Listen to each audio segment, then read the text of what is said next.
I was just looking at my first prototype and boy did I not know what I was doing. But I'm not embarrassed at all. I mean, hey, it worked. I'm documenting the launch of my business on YouTube. Will it succeed? Let's find out.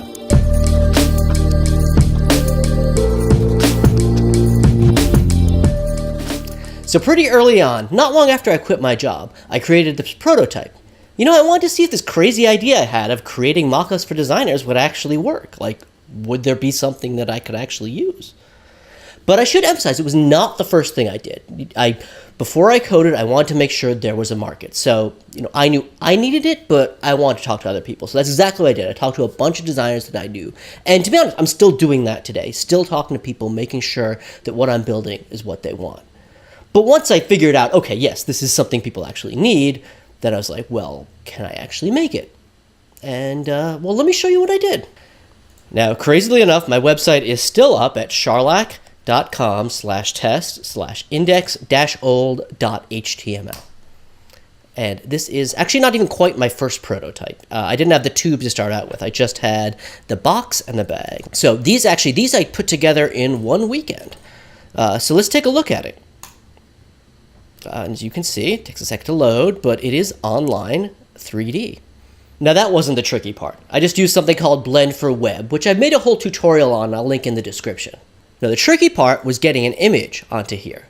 Basically, getting it to do this.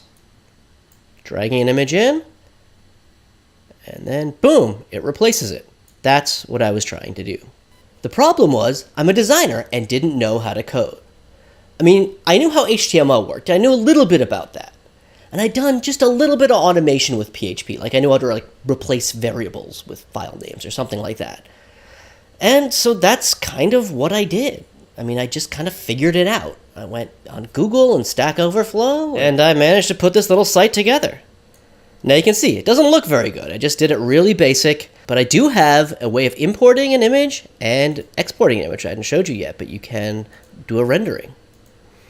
And I can do different images. This is actually an old brand that I used to work on. Now, this was not by any means well designed. In fact, here is the code right here, index.php. And if you know anything about programming, you may be reading and freaking this out. Because basically what I need to do is I need to take this JSON. A JSON file is called a JavaScript object notation. It's basically a data file. I need to replace this file path with a new file path for my new image. So that's what I did. I actually split it into two. I had the beginning and the end, and then I just dropped my file name that I had just uploaded right in the middle. So I had no idea what a JSON was. All I needed to know was that I need to get a name in a file, and I figured out a way to do it, and it worked. Now, it was bad. It was not a good way of working. Like, only one person at a time could use it, which actually became a bit of a problem because I wanted to show it to people and I would run through it and it wouldn't work if we were both using it at once. But it did allow me to show it to people, which was really important because then I could get feedback on it and talk to designers and say, hey, I'm building this thing. It's not just an idea. Here's an actual thing that actually works. Would this be useful to you? And some people said no, but a number of them said yes and said, yeah, this is actually what I'm looking for. This could be truly useful to me. So gaining that information really helped and really gave me the confidence and the knowledge to move on and build something that was actually robust, that actually worked. And here is that something, the current version of my tool.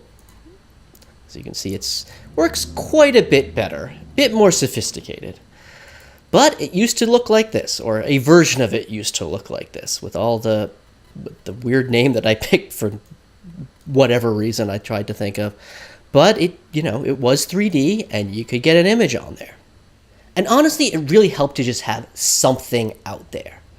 With something, you're not just a Yahoo with some crazy idea. You have something that actually works. And it doesn't necessarily need to be an app or anything. It could be, just a layout or something that you show people walking through.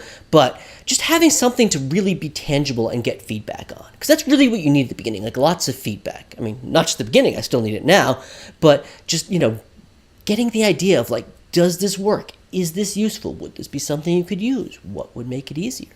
And to myself as well, like feedback on my own, because it was something I would use. And then I could go ahead and use it and say, like, okay, does this work? What needs to change? What needs to improve? I mean, constantly questions to be asking yourself, but just having something really tangible to work off of rather than just an idea really does help. So, I'm honestly like pretty happy. I mean, it's a shitty old prototype, but I'm very glad I built it. So that's that story, and I will tell you more, like how I actually learned how to code to actually build something that's actually good, like my current version. But until then, I will talk to you later. All right, bye-bye.